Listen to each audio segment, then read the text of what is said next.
Hey everybody, Tim Joel here, real estate agent for Bellevue, Eastside, and the greater Seattle area.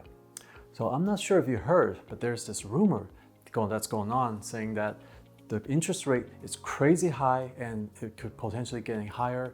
And there's this talk of us heading in, or maybe we are already in a recession. So naturally, people around me started asking me, hey, is this the right time to buy a house? So I'd like to take this opportunity to share with you some data, no hype, no fear-mongering, just pure data, and you could decide for yourself whether this is the right time to buy a house. So let's first start by stating the most common concerns that people have about the market.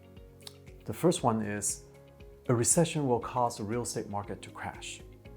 And the second concern is that the interest rate is too high. And the third concern is that the home prices are too high. And the fourth is that they want to wait because they're hoping to have more inventory later on because the inventory right now is too low. So for the first concern, where people think that recession will cause the real estate market to crash, a recession does not automatically cause the real estate market to crash. In fact, according to CoreLogic, which is a firm specialized in analyzing real estate data, it shows that only in 2 out of the last 6 Great Recession that we saw home prices drop. While in the other 4 cases, we see a healthy home price increase during a recession. Now the second concern, interest rate is too high.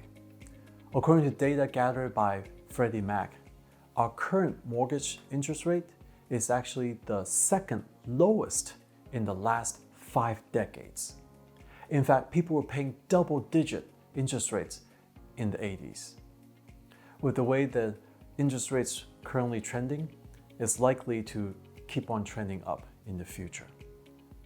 Now, if you are truly concerned about the interest rate, you can talk to your loan officer to see if there's different ways to address it. There are 2 common methods, and the first one is to refinance your loan when the interest rate drops. That way, you can get into your dream home now and take advantage of the interest rate when it drops. The second method is to buy down points so that you pay a lower interest compared to what the current mortgage rate is. Now, of course, again, talk to your loan officer to find out which method works best for your situation. Now, the third concern, home prices are too high.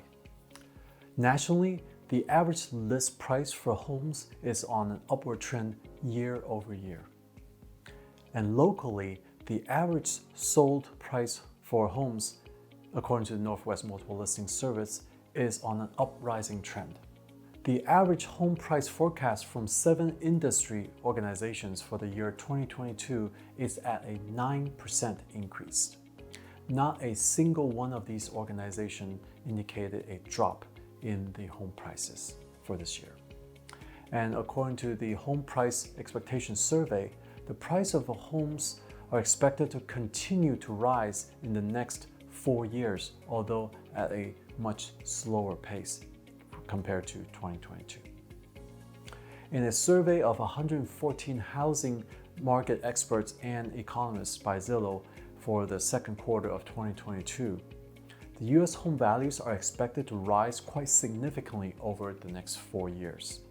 Even the most pessimistic panelists expect home values to rise by some amount by the year 2026. The fourth concern, they want to wait for more inventory because it is low right now. Nationwide, the housing inventory has been in a steady decline each year. The thing to note about this is that we were barely keeping up with demands before the decline. And with each year, the decline only adds to the deficit. Because the thing to note is that if a buyer could not find a home to buy this year, they didn't just magically disappear from the buyer's pool at the end of the year. They in turn actually adds to the buyer pool for the next year. And so this problem just kind of expands and becomes larger and larger. And so with the rising deficit over time and the decreasing inventory over time, year over year as well, you can imagine how the issue may become larger and larger. And also starting in the month of April, we start to see builders slow down in the rate at which they're building new homes. In other words, they're not building as much homes as before. And so that only adds to the lack of inventory issue that we have. And locally, we are seeing the same trend with the number of homes available for sale per month. And that number is slowly decreasing. And there may be one or two bumps in this trend, but overall, the overall trend is downward going. So that indicates that we are seeing less and less homes available for sale each month.